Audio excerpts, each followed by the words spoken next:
Hebrews. This is Prophets of Awakening. This is our Friday night Q&A, the 28th of January 2022. I was asked by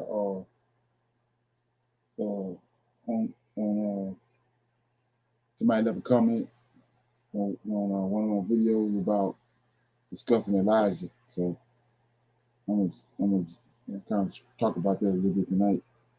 So, guys, like, share, and subscribe to Prophets of Awakening channel. Hit the notification button if you can. And this is a non-Messianic channel. We deal with the Tanakh and the Torah. And the Tanakh is the Old Testament, and the Torah is the first 5 books of the Old Testament. They was given to Moses on Mount Sinai by the Lord of Hope. So with that being said, I want to say shalom and welcome everybody to Prophets of Awakening channel. And welcome to our Friday night Q&A class. We're going to do our moment of silence and prayer and songs, and then do a little current events, some need to know information, and then we're going to go into some Q&A. Then we'll go into dealing with Elijah. Okay? So this moment of silence is for all that the Lord of Hosts has been doing and bringing about our deliverance from our captivity over here in the West.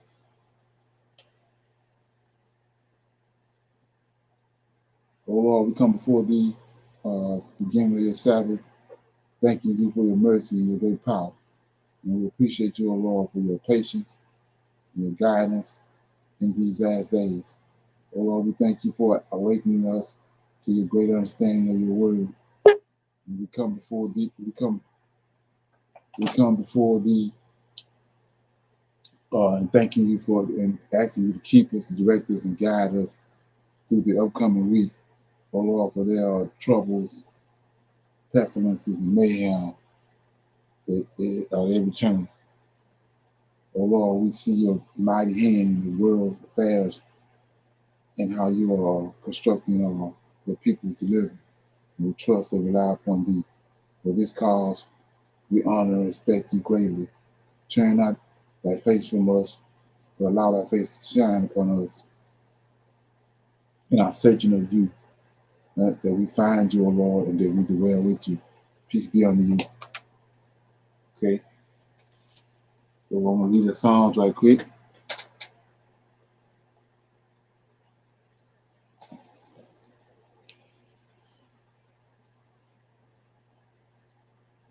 Okay.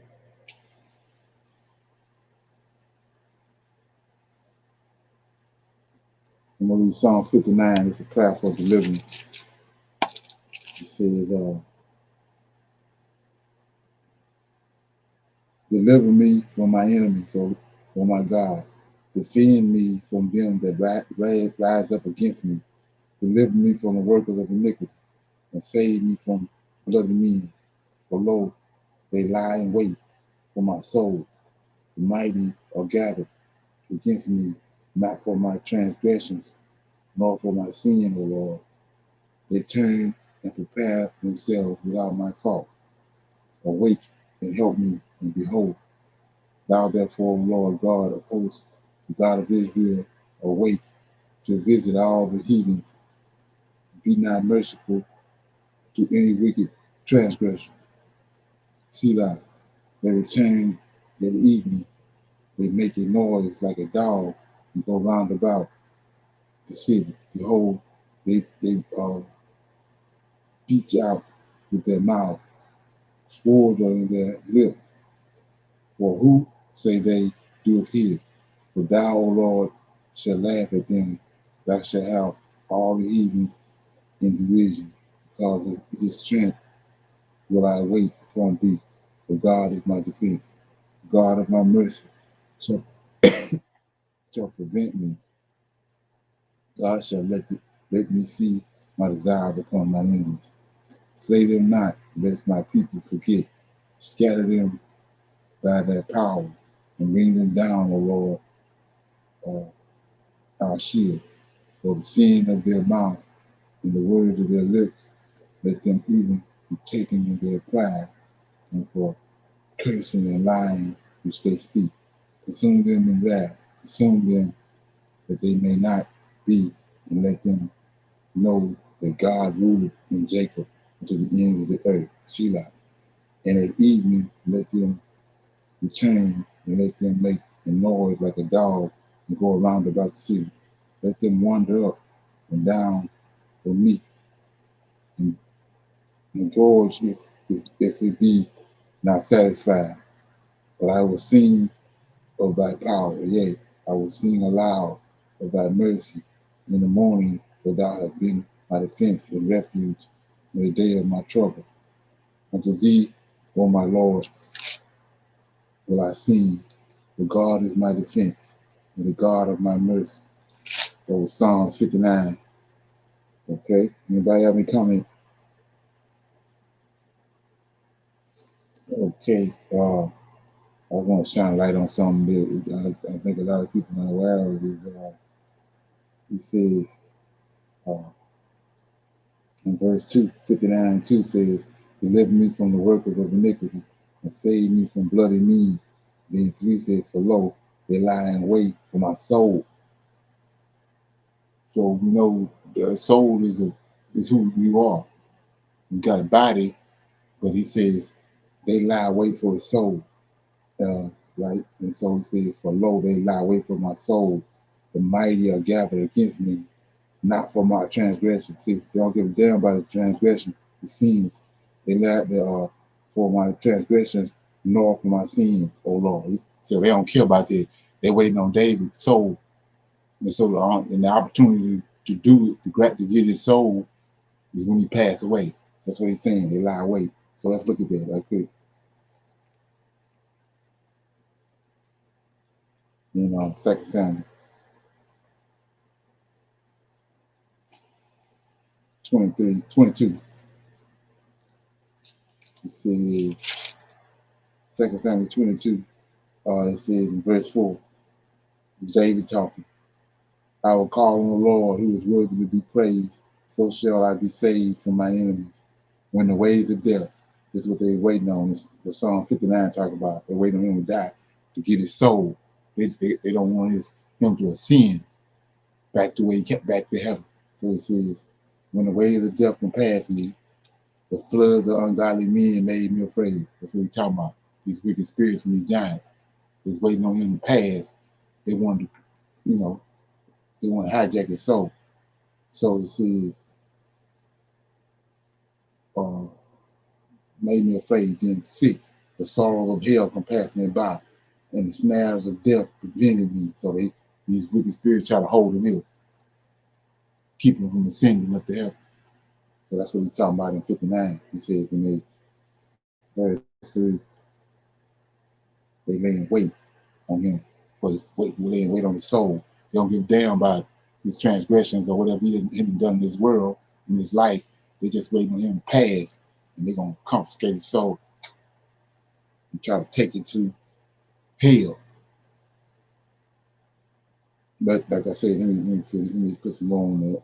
So 22, 23, I think it is. Yeah, 22 says, but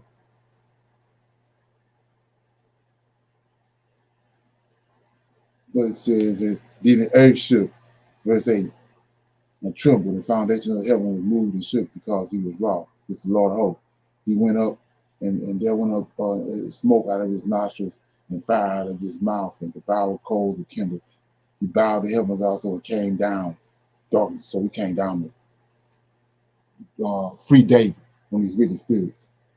Then it says, 14, the Lord thundered from heaven, and the Most High uttered his voice, and he sent out arrows, and scattered them, that's these wicked spirits, lightning and discomfited them, and the channels of the sea appeared, the foundations of the world were discovered, and the rebuking of the Lord, at the blast of his breath of his nostrils, he sent from above, took me, and drew me out of many waters.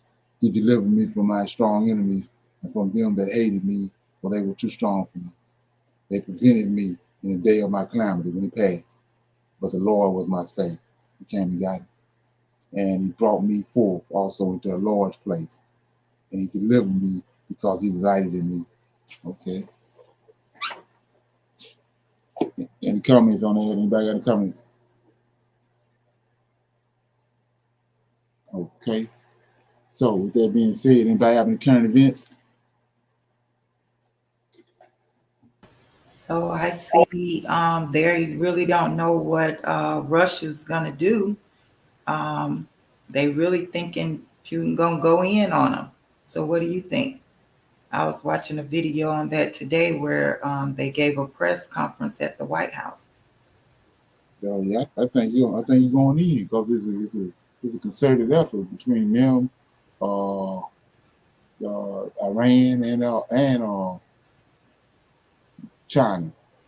So Mm, I think and then it just the thing about it was they said from the what they call that where you the satellites what's that Google Earth. They say right. from looking at Google Earth, they noticed there's more troops. He's more troops on the move. He already had something like 100,000 on gathered around that border, and they say they see the movement of other troops coming in too, more Mm, troops. So right.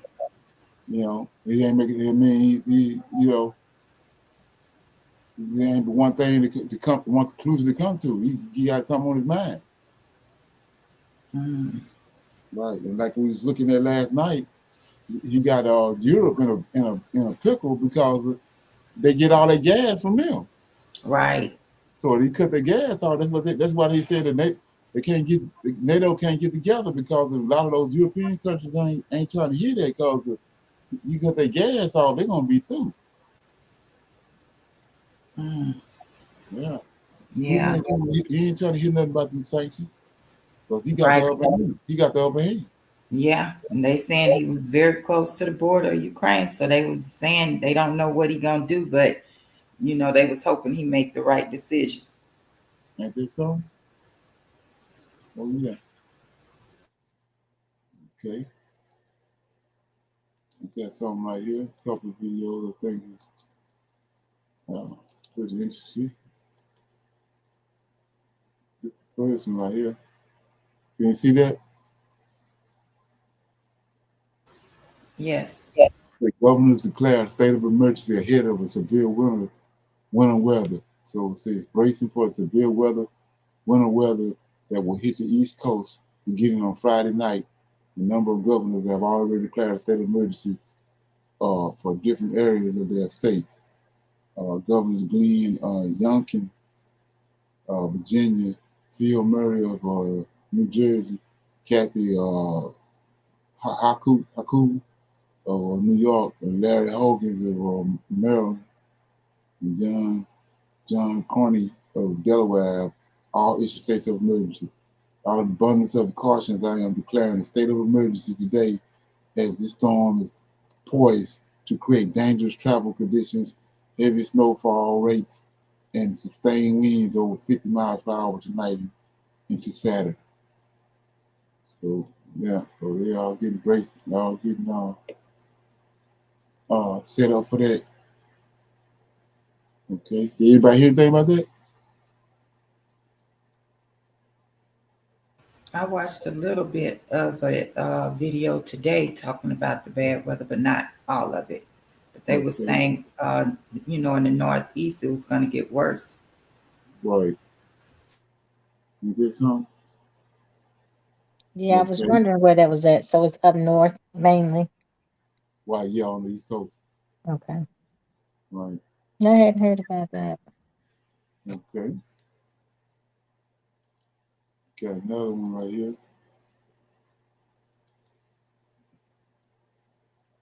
I think this kind of tied to what we talked about earlier about the Putin. Russia and Ukraine have been in a...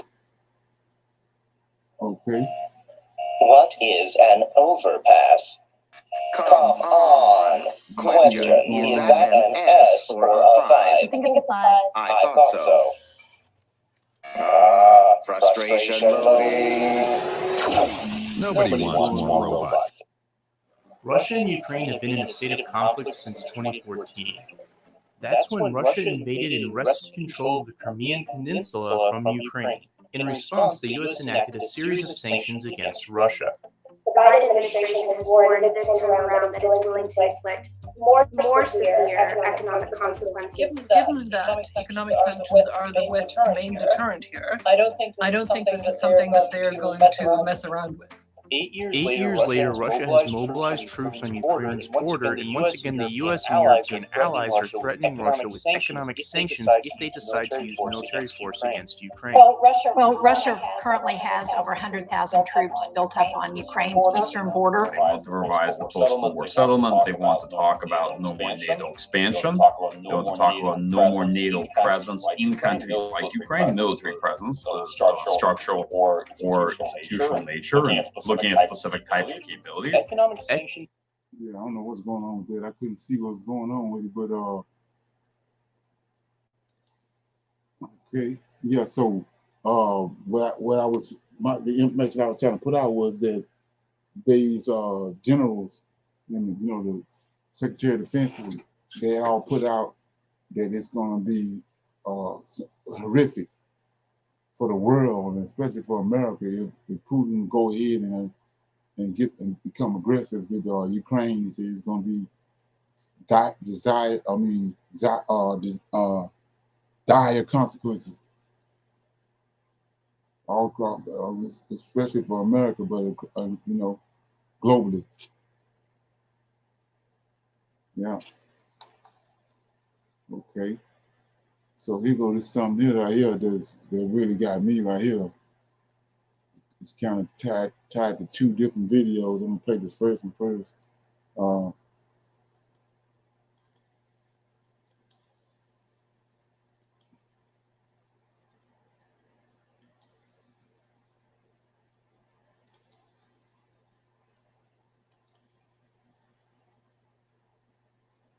Okay, get some feedback after finish.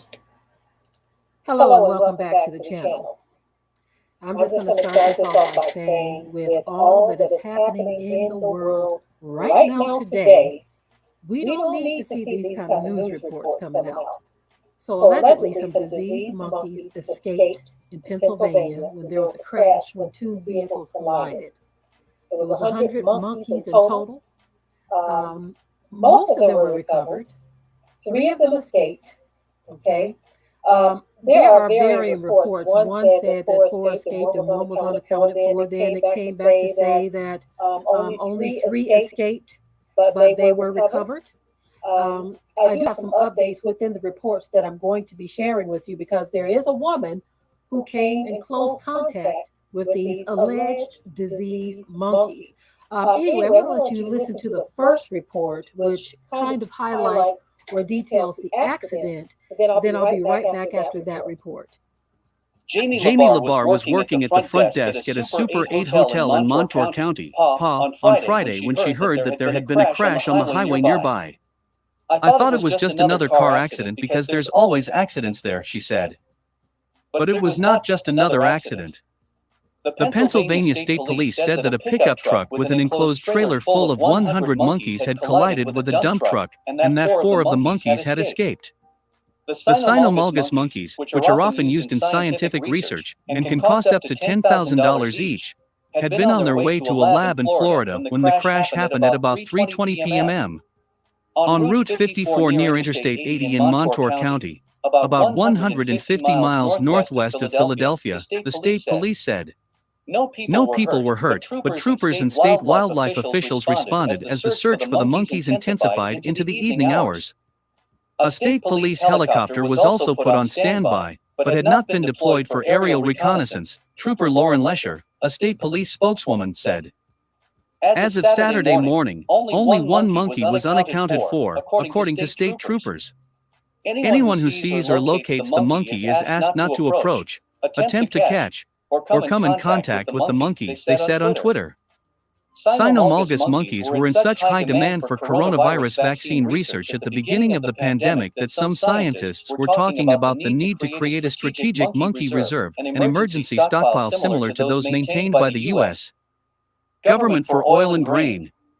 With their reddish-brown coats and pink, whiskered faces, the monkeys, also known as crab-eating or long-tailed macaques, are known for using their hands to grab food from burrows and can live up to 30 years in captivity, according to the Wisconsin National Primate Research Center.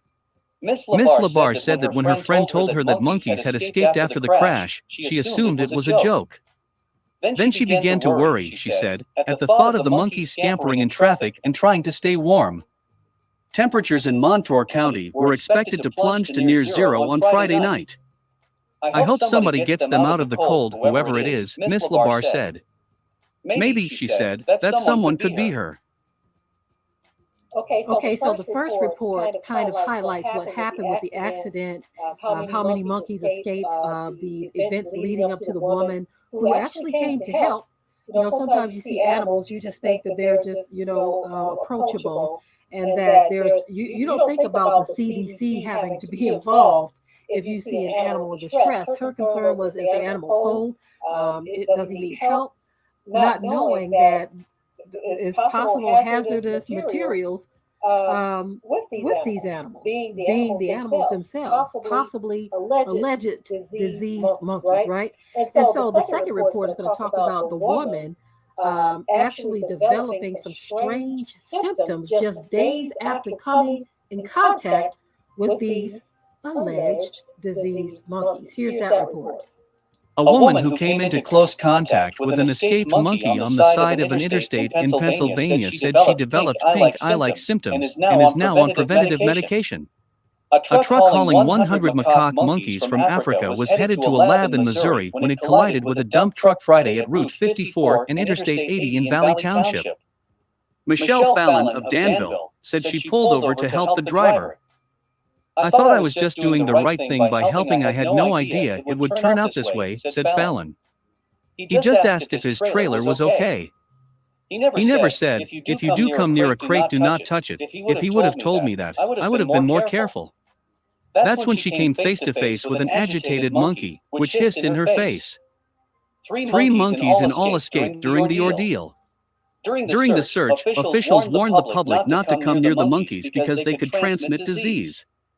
I was close to the monkeys, I touched the crates, I walked through their feces, so I was very close. So I called to inquire, was I safe, said Fallon. Since the monkeys, which have since been accounted for, were not quarantined and monitored, the CDC told Fallon she needed to take precautions because she was in close contact. According to the CDC, the species commonly spreads herpes virus B through saliva, feces, or urine. Fallon says she grew concerned because she has an open cut on her hand and developed pink eye-like symptoms, so she went to the emergency room. She just received her first dose of rabies vaccine and a round of antiviral medication. Because the monkey did hiss at me and there were feces around, and I did have an open cut, they just want to be precautious, said Fallon. Fallon will be on preventative medicine for about 2 weeks. The Going to need safe passage to get through here, right? And that pilot vehicle just kind of is like a heads up.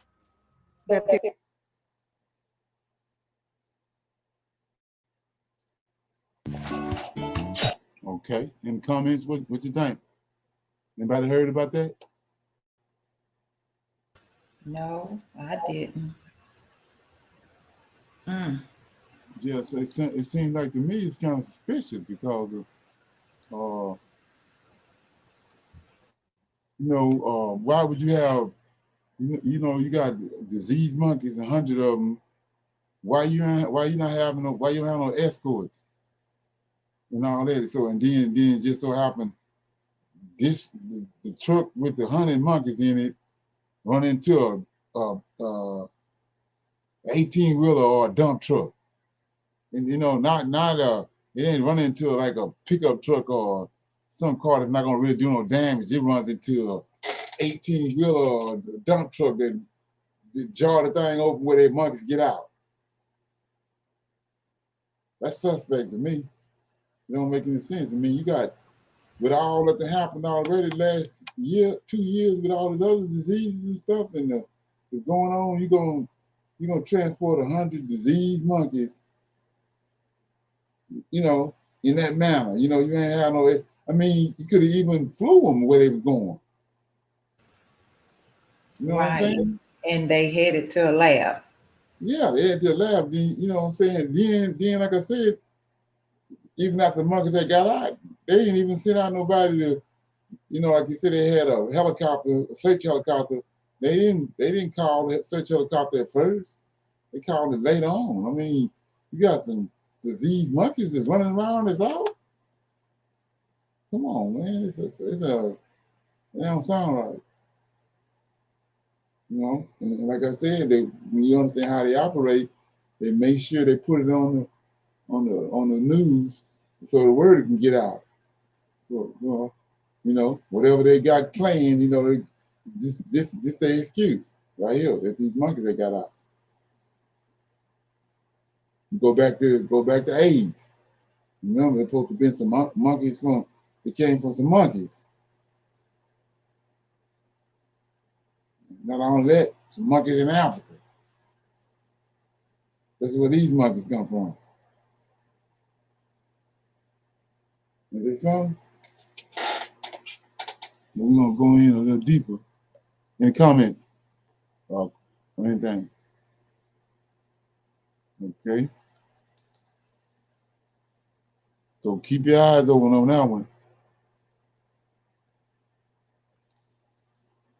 Okay.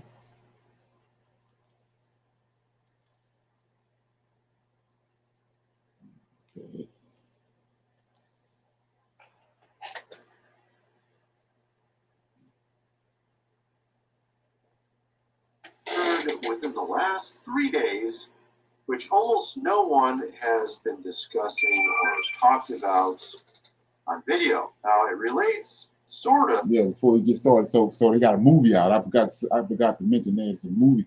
They got a movie out called 12 Monkeys. To this movie from, I don't even know, when was this movie? 1995, 12 Monkeys, with Bruce Willis and Brad Pitt, as you can see here. Rather interesting sci-fi movie there. Bruce Willis goes back in the past to uncover what really transpired, what caused something to be, as you would say, released, that made it so that people had to live underneath, you know, the ground. They couldn't no longer live up on the surface of the earth because something not very good was up there.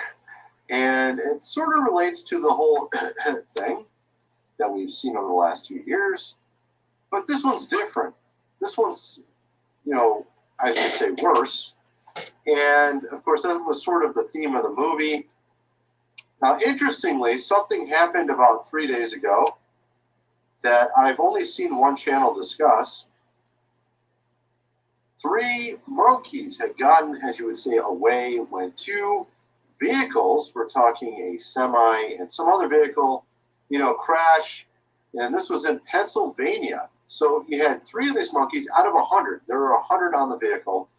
It was the CD, as you would say, C's vehicle. Okay, you can imagine what kind of monkeys these are. They're not from the zoo. Okay, there are other kinds where they do nice little interesting, as you would say, experiments and things like that with, yes. And of course, 3 of them had gotten out. They said they've already gotten all 3 of them back. And of course, what was interesting, though, is today, a lady who had actually encountered one of these monkeys is now essentially, okay, we're talking, she has become this here, folks, from being around one of these monkeys. Okay, she has pink, as you would say, eye. She's some other things as well. And this just came out today, of course. And I found that to be rather curious and interesting, considering the timing is just perfect.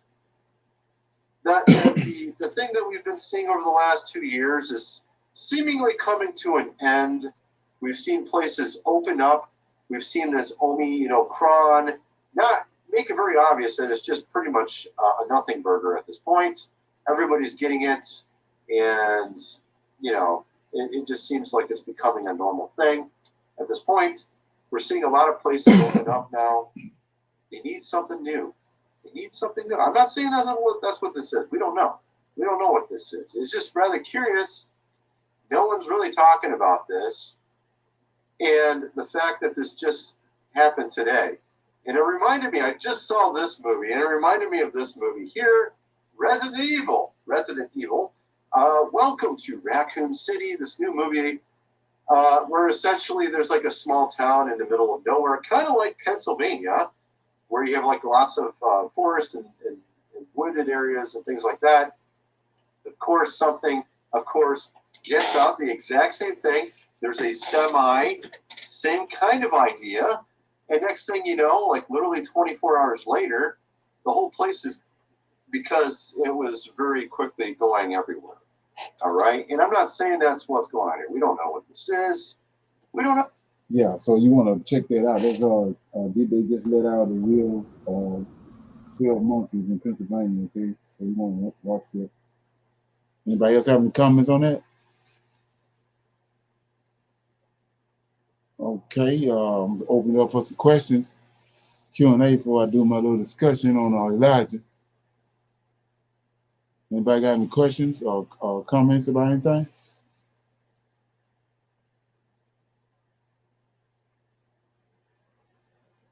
Okay, so here we go. I was like I said, I was looking at my on comments and questions that people was giving on the Prophets of Awakening, and somebody had asked to go in on Elijah a little more about what I had said. I guess a couple of days ago when I said that. Let me read it again. I'm in Malachi chapter 4.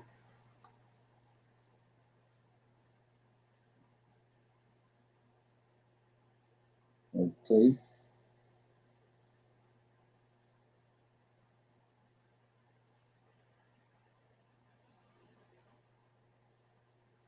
Yeah, Malachi chapter 4 says,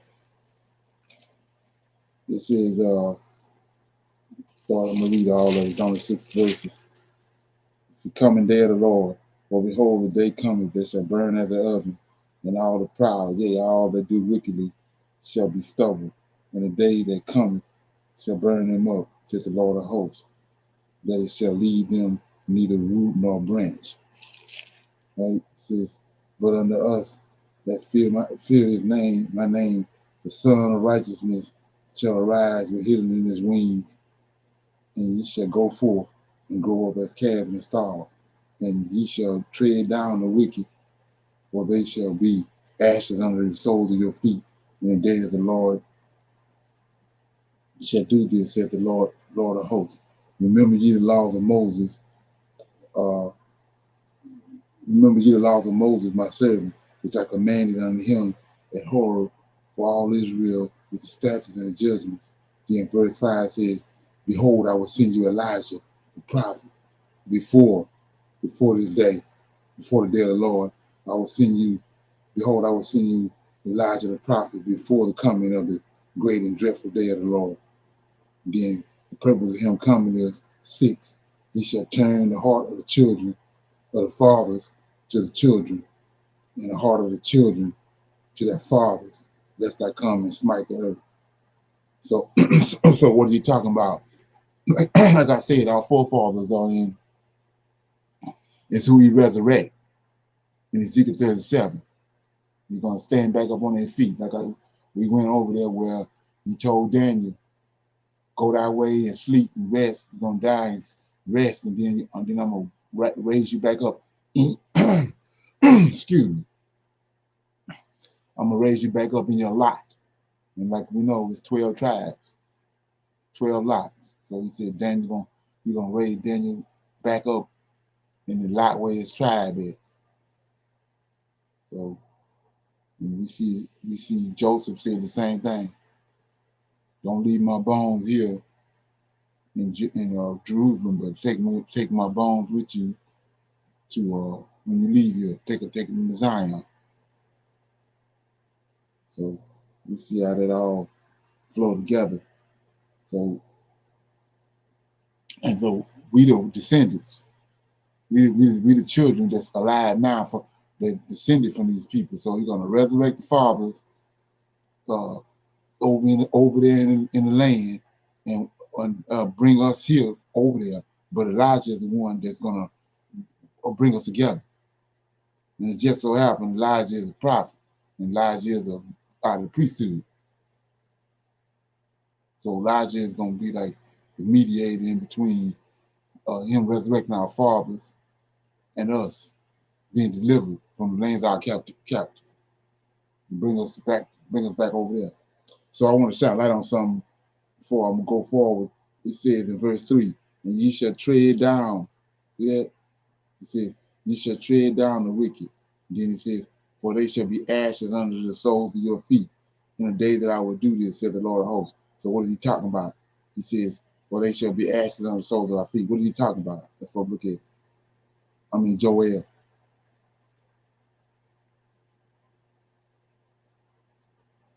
Joel chapter 3. So I mean chapter 2. So what Joel is telling you is the same thing Ezekiel telling you when he writes the divided. He says he's gonna resurrect them, dry bones. He's gonna put the sinew and gonna build the body back up the same way when he built up when he made Adam. He's gonna build a bone, put all the flesh and everything back on the bodies, and all the forefathers laying out in this open field, but ain't no breath in them. And then he called to these four angels, Michael, Gabriel, Raphael, and them, and command them to put breath back in them. So breath comes back into all of them, and then they stand on their feet. And they tell you that's an exceedingly great army. So it's an army coming in Ezekiel 38. That's why he resurrecting an army. And that's the same thing what he's saying in Daniel when he says that the saints of the Most High are going to take the kingdom. Saints is somebody that was one time they were dead and they back alive. That's what a saint is. So anyway, he resurrected his army. And so based on what I just read in Malachi, he says, you're going to tread down the wicked. They're going to be ashes under your feet. So let's look at it. Joel chapter 2. Blow your trumpet in Zion. Sound the alarm in my holy mountain, and let all the inhabitants of the land tremble. For the day of the Lord, take us right to Malachi chapter 4. For the day of the Lord is coming, for it is nigh at hand, a day of darkness and of gloominess, a day of clouds and of thick darkness, as the morning spread upon the mountain. A great people and a strong, they have not been ever the like, neither shall be any more after it, even to the years of many generations. So this great people is the ones he resurrected, our forefathers. You say 3, a fire devoured before them. See that they got their bodies, they like the angels, like Zechariah tell you, he resurrected them, but they like the angels. So it says, and a fire devoured before them, and behind them a flame burneth, and the land is as the Garden of Eden before them, and behind them, see that, under their feet, and behind them a desolate wilderness, yea, and nothing shall escape them. That's what he means. That's what he's talking about when he said the wicked gonna be ashes under our feet. That's what he's talking about right there. There's an army that's coming, and it's destroying and knocking off everything that's wicked. So let's look at it. Keep going. It says, like I said, you can fumble with it if you want to. So it says, the appearance of them is as the appearance of horses, and as the horses shall they run. Like the noise of chariots on top of mountains, shall they leap. Like the noise of a flame. See that? He said, ashes under your feet. Flame of fire that devour the stubble. See that? That's the ashes right there, the stubble. And a strong people set in battle array. That's the army in Ezekiel 37. Before their faces, the people shall be much pain. All faces shall gather blackness. They shall run like mighty men. They shall climb the walls like men of war, and they shall march everyone on his way, and they shall not break their ranks. So, see, what they doing? They looking for all the wicked. They're looking for all the wicked. They exterminating the wicked off the earth. That's what they're doing. Can't kill them. Verse 8. Neither shall one thrust in another. Thou shalt walk everyone in his path, in the rank and file. And when they fall upon a sword, they shall not be wounded. They shall run to and fro. See this? Looking for the wicked. They shall run to and fro in the city. They shall run up upon the walls, and they shall climb up upon the houses, and they shall enter in at the windows like a thief. And I say the earth shall quake before them, and the heavens shall tremble. The sun and the moon shall be dark, and the stars shall withdraw their shine. So, like I said, just for GP, it's the same thing supposed to happen when JC comes. So, like I said, so we got two events. Sun and the moon and all that's gonna happen when JC comes. This is gonna happen right here too. And so when you look at that, you know it's a dead cat on the line. Somebody lying. Okay. So anyway, 9 says, they shall run to and fro in the city, and they shall run upon the walls. They shall climb up upon the houses, and they shall enter in at the window like a thief. So what's going on with that? Let's go to Obadiah. We're gonna break that down right quick. Get back where I was at.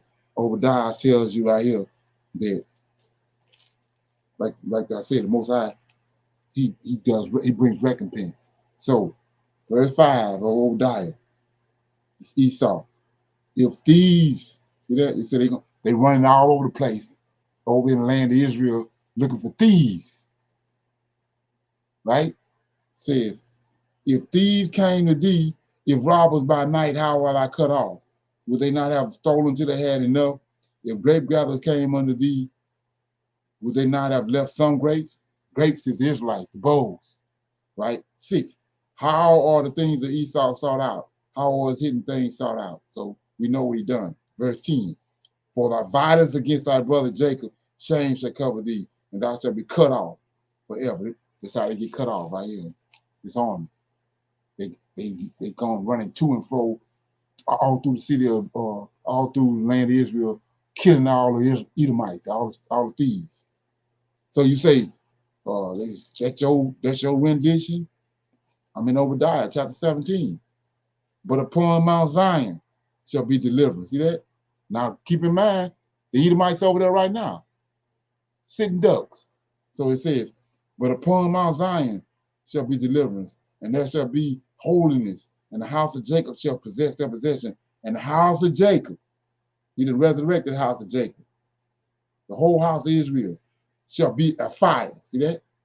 And the house of Joseph, a flame. And the house of Esau, stubble. And they shall kindle in them and devour them. See, I ain't saying it. Most High telling you that. Lord of hosts. And devour them. And there shall be not any remaining of the house of Esau, for the Lord has spoken it. So you said it was a conversation was going on a couple of weeks ago about somebody supposed to be over here and going to show up over here and lead us over there. So 19 says, for they shall, this the area right here, for they shall, and they of the south shall possess the mount of Esau, and they shall, and they of the plains of the Philistines, they shall possess the fields of Ephraim and the fields of Samaria. All that's over there. See that? The whole, from 19 on down, we tell you where they at. And then 21 says, and saviors. That's these people he resurrected. I'm going to show you them in a minute. It says, saviors shall come up on Mount Zion. See that? Not that not Savior's gonna come up in America or Russia or China, but he says Savior shall come up on Mount Zion to judge the Mount of Esau. See, I told you they over there now, sitting ducks. That's the reason they're coming up on Mount Zion. The thief is over there. He didn't return. And so he says, Savior shall come up on Mount Zion and judge the Mount of Esau, and the kingdom shall be the Lord's. So like I said before, you ain't got to fumble with it. He said Esau as a race of people, as a lineage of people. See that? And like I said before, we looking right at it.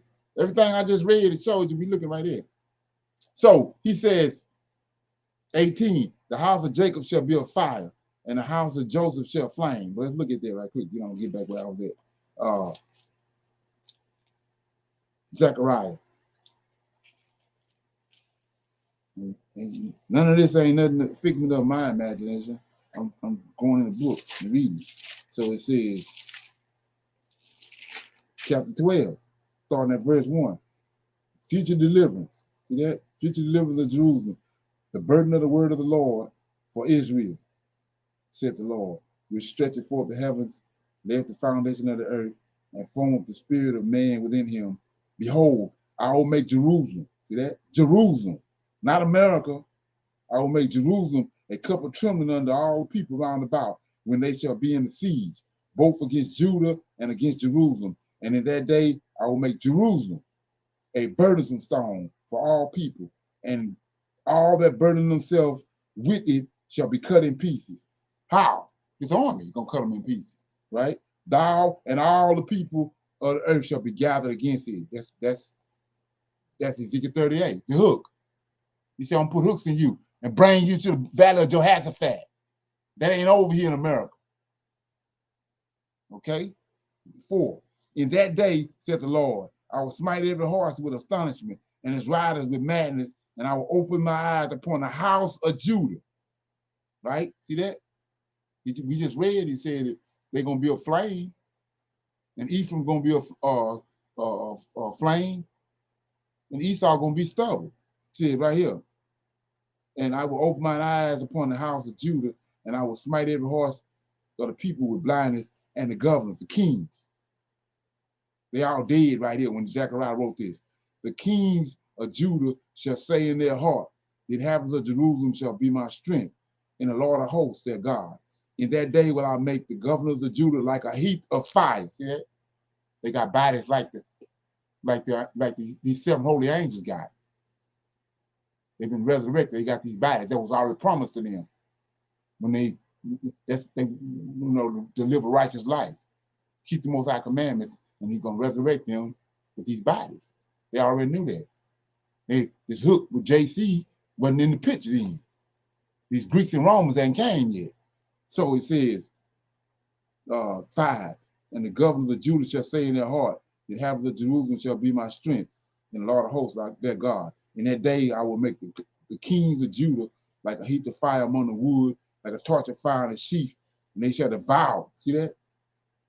He didn't say play marbles. He said, and they shall devour all the people round about on the right hand and on the left, and Jerusalem shall be inhabited again in our own place, even in Jerusalem. So these people right here, as he didn't transform their bodies, is the ones that's going to set everything back in place. Then 7, the Lord also shall say to the tents of Judah first, that the glory of the house of David and the glory of the house of Jerusalem do not magnify themselves against Judah. And here we go right here. So,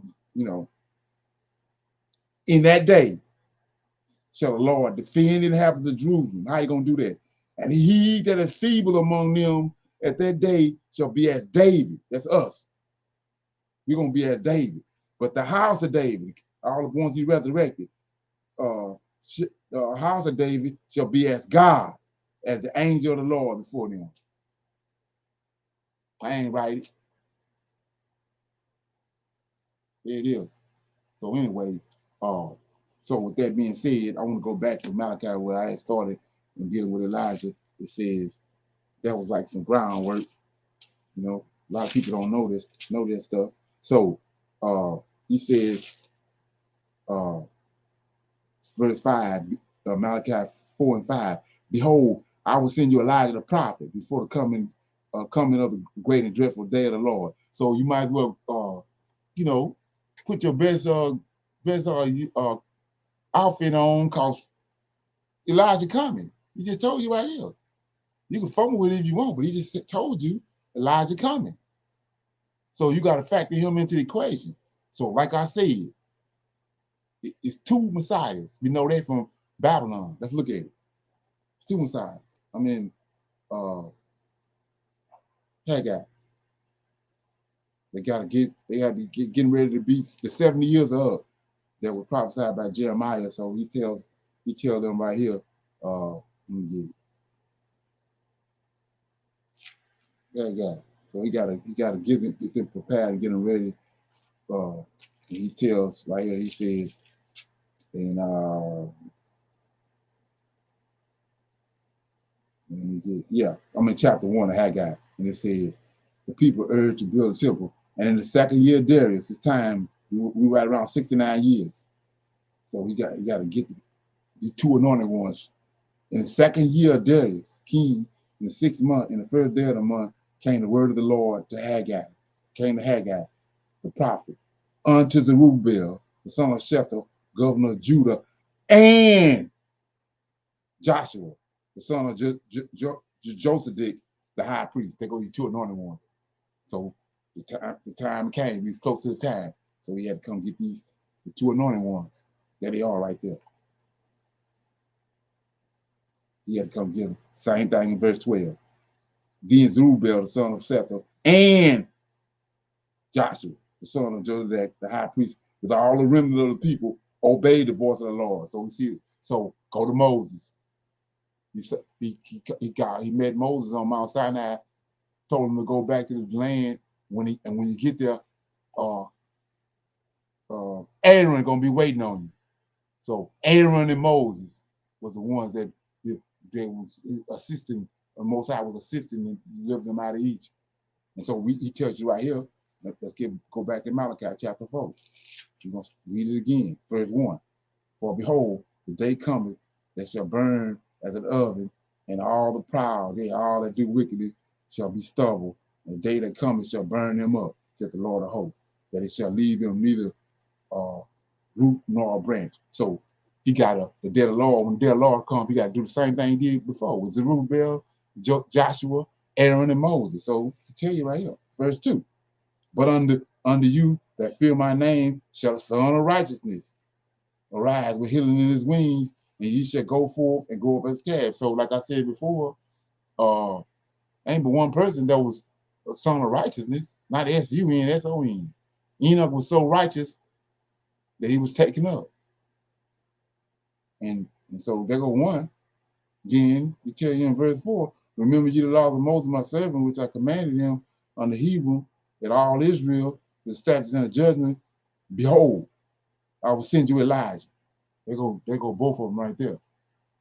I got something to add to that, but I'm gonna roll with this for right now. So for everybody out there that's critiquing everything. So anyway, so it says, what you talking about?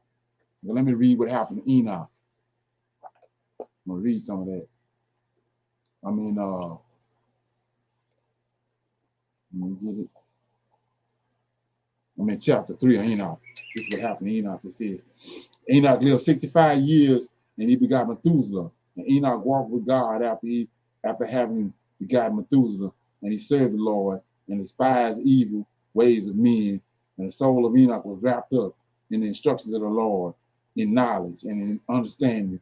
And he wisely retired from the sons of men and secreted himself from all them for many days.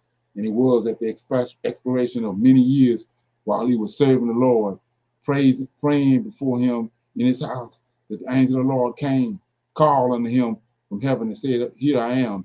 And he said, arise, go forth from thine house, and from the place where thou doest hide thyself, and appear to the sons of men, in order that thou mayest teach them the way in which they should go, and work which they must accomplish to enter in the ways of God. And Enoch rose up according to the words of the Lord, and went forth from his house, from his place, from the chamber in which he was concealed, and he went to the sons of men, taught them the ways of the Lord.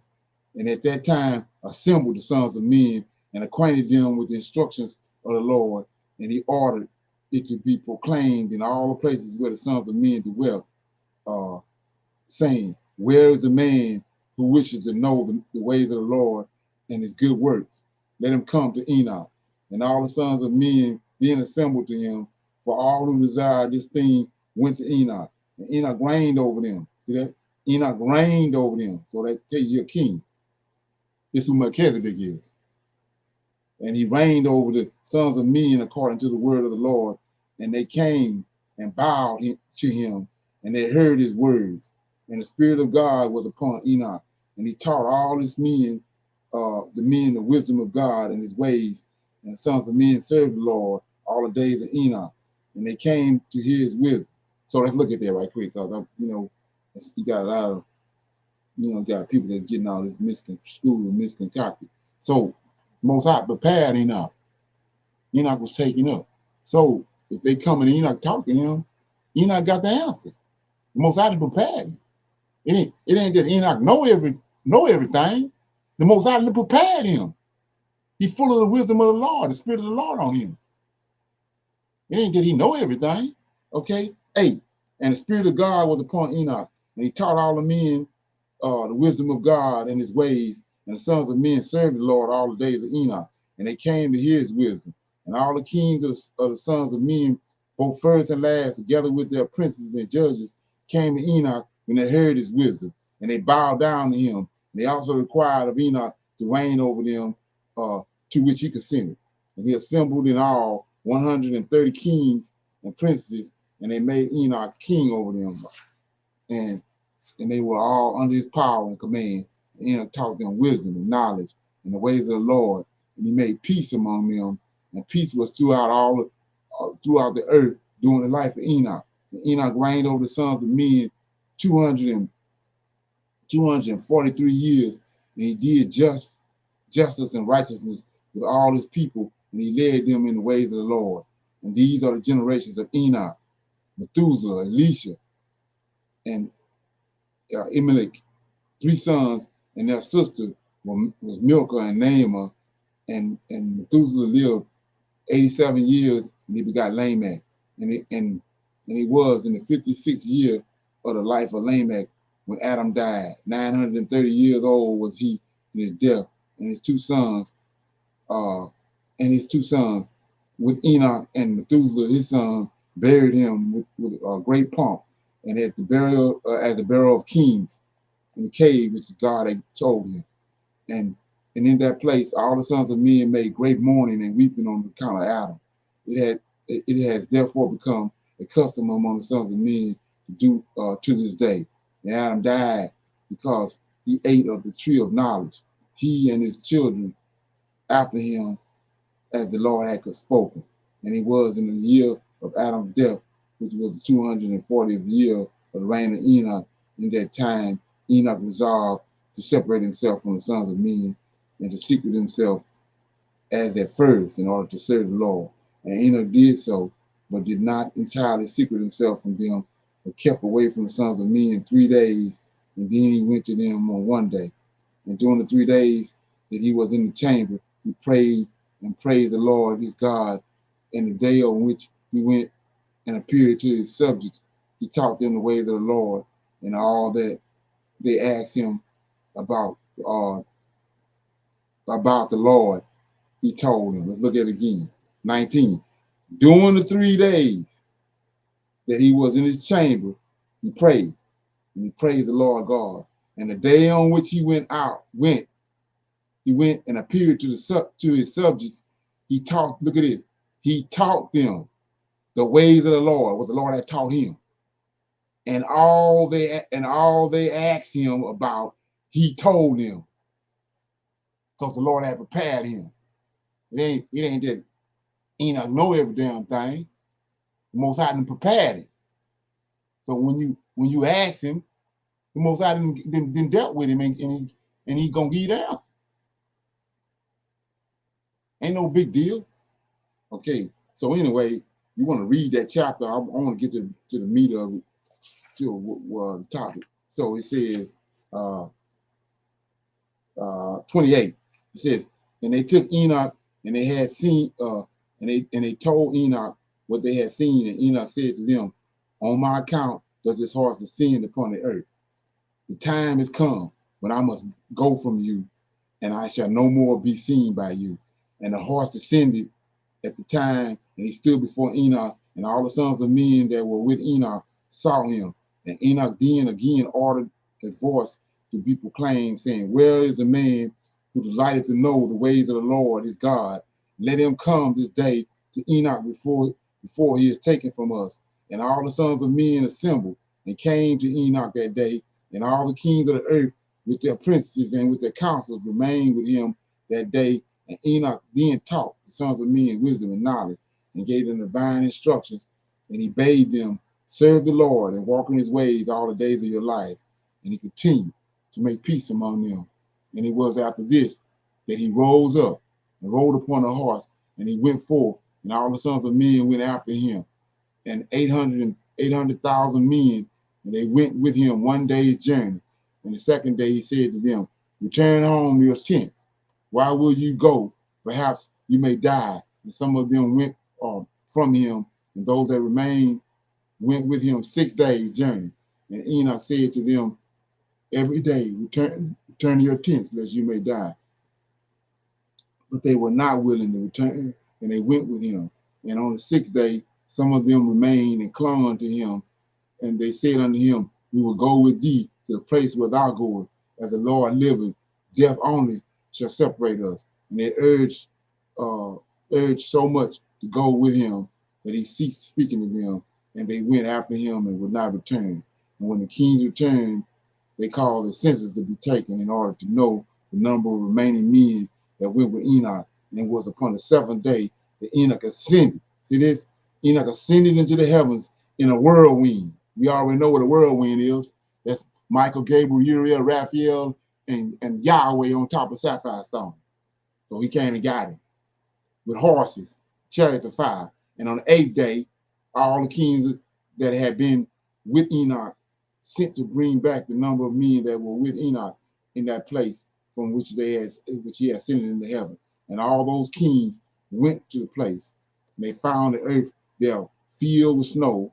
Upon the snow were large stones of snow. And one said to another, come, let us break through the snow and see, perhaps the men that remain with Enoch are dead. And now under the stones of snow, and they searched but could not find, for he had ascended into heaven. So you say, why am I reading that? Well, Enoch was so righteous. Let's look at it. It says, okay, chapter 5 of Enoch says, chapter 5 of Genesis says, chapter 5 and let me get a verse 21, chapter 5, 21 of Genesis. Enoch lived 65 years and begot Methuselah. Enoch walked with God, Enoch walked with God after he begot Methuselah 300 years, and he begot sons and daughters. And all the days of Enoch were 365 years. And Enoch walked with God, and he was not, for God that took him. See that? So let me go back.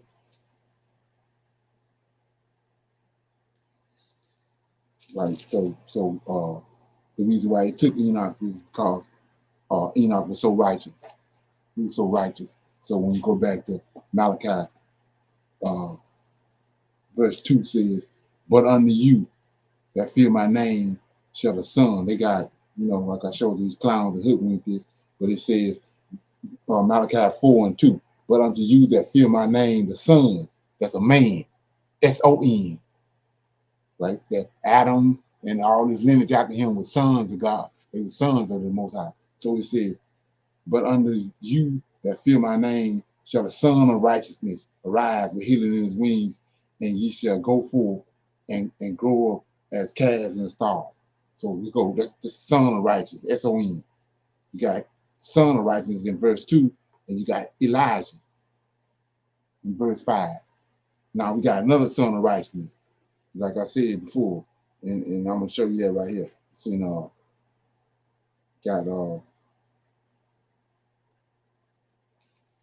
let me get it. 2 Samuel chapter 22. Oh, just over there. So I'm in chapter 22. We read where the Most High came down and got David after he passed and got his soul and took it back up. But when he came and got him, I stopped at verse 20. It says, and he brought me forth also into a large place. He delivered me because he delighted in me. Did 21 and 22. Here we go. And the Lord rewarded me. He rewarded him because of what he had done in his lifetime. I turned and turned from his wicked ways and turned to the Lord. So it says, David said, the Lord rewarded me according to my righteousness, according to the cleanliness of my hands, have he recompensed me. So recompense means to endow it on a person. So we know what David had done. He slept with Bathsheba, killed Uriah, all that. So he says, after he passed away, the Lord came and got him, then he recompensed righteousness on him. So 22, for I have kept the ways of the Lord, and I have wickedly departed from my God, for all his judgments were before me, and as for his statutes, I did not depart from him. I was also upright before him, and I've kept my way, and have kept myself from mine iniquity. Therefore, the Lord have recompensed me according to my righteousness, and according to the cleanness of my eyes. So you got two righteous, you got two sons of righteousness. So like I said, so anyway, we know Elijah coming. He told us that in verse 5, that you got two sons of righteousness. And like I said, I don't know what the people online know about that. Also, it's Enoch. When you read verse 2, it says, but unto you that fear my name shall the Son of Righteousness arise with healing in his wings. So now this person got wings. So narrative is, we don't know what these clowns did, but it says that you see in certain places in the Bible where it says the angel of the Lord's presence, right? Angel of the Lord's presence. So the narrative is that Enoch was taken up, and Enoch was changed to an angel, and he's the angel of the presence. And so why? So all the angels, all the sons of God in heaven, when they see Enoch, they see that angel, which they know it was Enoch. He changed it. He's a witness in heaven to all the angelic beings, all the hosts of heaven. When they see Enoch, that particular angel, they know it's Enoch, and he's a witness. He's a witness in heaven. That's a narrative. I mean, I don't know if you ever heard that. So that's something to do. I'm just putting it out there to give you that. So that's what they say. That's the thing about it. So you can do the research on it or whatever. And they call it. They're saying the Greeks call it Metatron. That's who Metatron is. It's supposedly, the Most High called Enoch up, turned him into an angel, and and what we just read. He says the angel came and got him and told him, I'm gonna bring you up, and I'm gonna make you rule over heaven, just like you rule over the earth. So, you can, like I said, do the research on it. But my observation from this and looking at this is that we know Elijah coming, and we also know David coming. So that son of righteousness right here, to me, is David. But like I said before, it's two sons of righteousness. So in the New Testament, when they talk about the two witnesses, they say it's Enoch and Elijah, and it's because of what I just showed you. But we know David coming. He telling us that all over the place. That David is the one that's is one of the two anointed ones that's coming back in the end. So let me read what happened to Elijah, and then I'm gonna close out. So we saw where Enoch was taken. So I'm in I think it's First King. Let me see. Second King. Let me get it right quick.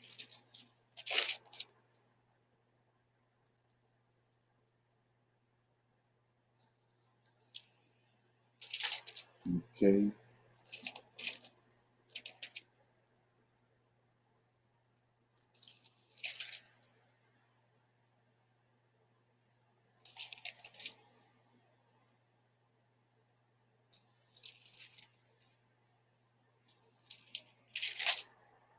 Mm.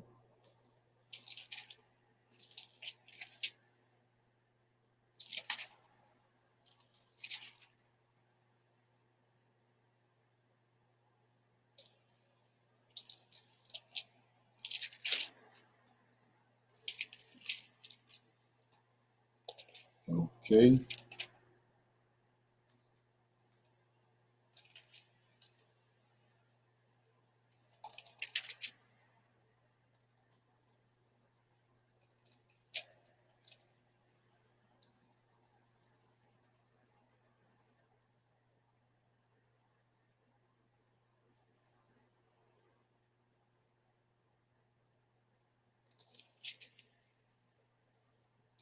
Okay. Anybody know what they said? Where Elijah was taken up. Elijah was taken up. They're flipping right past. Is it in 2 Kings chapter 2? 2? 2 and 2. And it came to pass when the Lord would take up Elijah into heaven.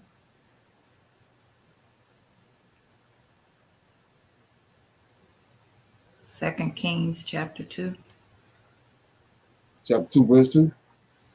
I'm reading out of verse 1, 2 and 1. Okay, And right. I'm going to start reading in chapter 1. It says, and it came to pass when the Lord would take up Elijah into heaven by a whirlwind. So we see that a whirlwind came and got Enoch, and a whirlwind came and got him.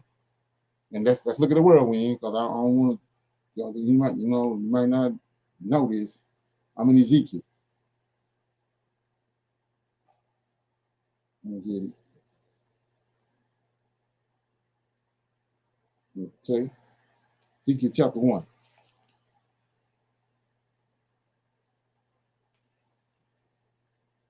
Ezekiel chapter 1, it says, verse 1. It came to pass in the 30th year, 4th month, in the 5th day of the month, as I was among the captives by the river Chebar, that the heavens were open. And I saw a vision of God. In the 5th day of the month, which was the 5th year of King Jehoiakim's captivity, the word of the Lord came expressly unto Ezekiel the priest, son of Buzi, in the land of the Chaldeans by the river Chebar. And the hand of the Lord was upon him.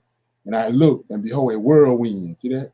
Came out of the north, a great cloud, and a fire enfolding itself, and brightness was about it, and out of the midst thereof was a color of amber, and out of the midst of it fire. Here we go. Fire. Also of the midst thereof came the likeness of 4 living creatures. That's Michael, Gabriel, Raphael, and Uriel. They carrying the stone. So that's the whirlwind. And so we saw where it came and got Enoch. Now we see right here, it came and got Elijah. Right here it says, and it came to pass when the Lord would take up Elijah into heaven by a whirlwind, that Elijah went to Elisha from Gilead, and Elijah said unto Elisha, tarry here, I pray thee, for the Lord hath sent me to Bethel. And Elisha said unto him, as for the Lord liveth, and as thy soul liveth, I will not leave thee. So they went down to Bethel. So ain't that what the people that Enoch was teaching? They wouldn't leave him. They followed him everywhere he went. So Elisha said, I ain't gonna let you out of my sight. Wherever you go, I'm going. And 3 says, and the sons of the prophets that were at Bethel came forth to Elisha and said unto him, knowest thou that the Lord would take away thy master from thy head today? And he said, yea, I know it. And I said, hold your peace. And Elijah said unto him, Elisha, tarry here, I pray thee, for the Lord hath sent me to Jericho. And he said, as for the Lord liveth, and as thy soul liveth, I will not leave thee. So they came to Jericho. So he ain't going nowhere. Same happened with Enoch and the people he was dealing with. And the sons of the prophets that were with Jericho came to Elisha and said unto him, know that the Lord will take away thy master from thy head today. And he answered, yea, I know it. Hold your peace. And Elijah said unto him, tarry, I pray thee here, for the Lord hath sent me to Jordan. And he said, as the Lord liveth, and as thy soul liveth, I will not leave thee. And they too went on.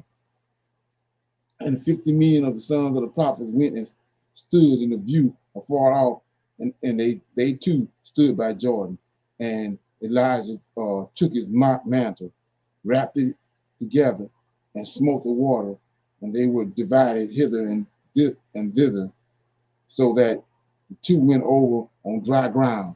And it came to pass when they were gone over, that Elijah said unto Elisha, ask that I should do for thee before I be taken away from thee. And Elisha said, I pray thee, let a double portion of the Spirit be upon me. And he said, thou hast asked a hard thing. Nevertheless, if thou see me when I am taken from thee, it shall be so unto thee, but if not, it shall not be so. And it came to pass, as they went on and talked, that behold, there appeared a chariot of fire and horses of fire, and parted them both asunder. And Elisha went up by a whirlwind into heaven. And Elisha said it, and Elisha saw it, and he kept crying, my father, the chariots of Israel, and the horsemen thereof. And he saw him no more. And he took hold of his own clothes, and he rent them in two pieces.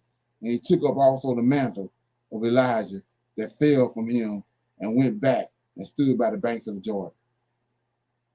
See that?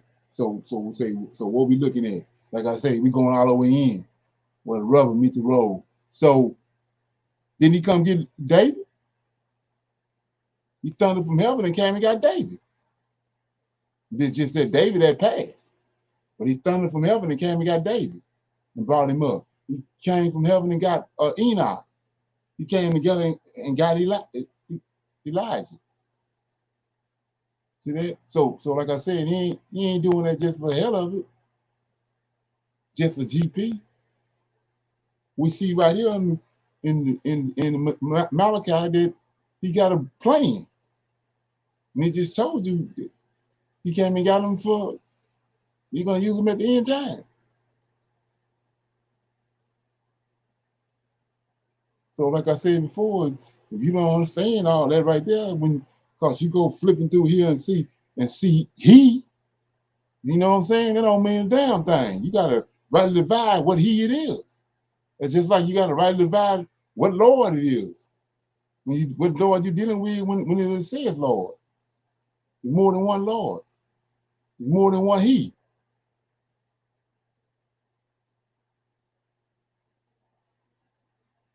Yeah. So yeah. Any comments on anything before we close out? Or somebody asked me to go in on that, so go in on it. Did anybody know what Elijah had been taken? Yes, I remember you covering that before. Yes. Okay. You know David had been taken. I did not. Okay, in the same manner. It's just reading it's it's worded a different way, but he came and got David. Every time they try to hold him here, those wicked spirits try to hold him here. He tells you he thundered from heaven, and he rolled upon a cherubim upon the clouds, and came and got he came and got David, and took him up. Came and got Enoch.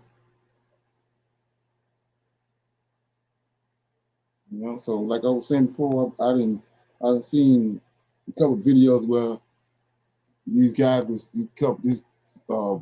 trying to explain that when it says he was not, that he died. And you obviously can see right here how he died. when it just told you the whirlwind came and the chariots came and got him. How the hell he died? And same thing with Enoch. How he died? I mean, how you come to that conclusion? We just read where the chariots came and got him. And not only that, the prophets, all the prophets in the region and their sons already knew he was coming to get Enoch alive that day. They keep telling Elisha, don't you know we coming, you're gonna be leaving here today? And Enoch told the people during this time the same thing. Today, the big day. You see the horse over there? The horse that came down. I'm gonna be out of here today. Wasn't no secret.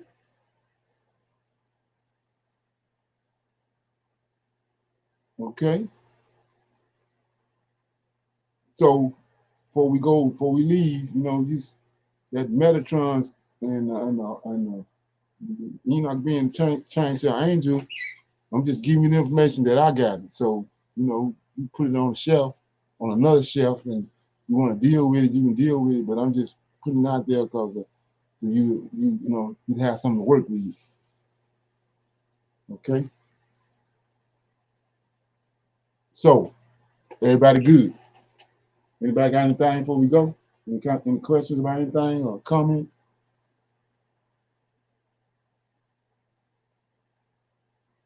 Everybody good? Yep, everybody's good. Okay. Okay, let me wait on my little thing to come up. You get a chance, you can check out my everybody thinking I done gave up on Shiloh, but I haven't gave up. I posted a video today on Facebook. You want to check it out.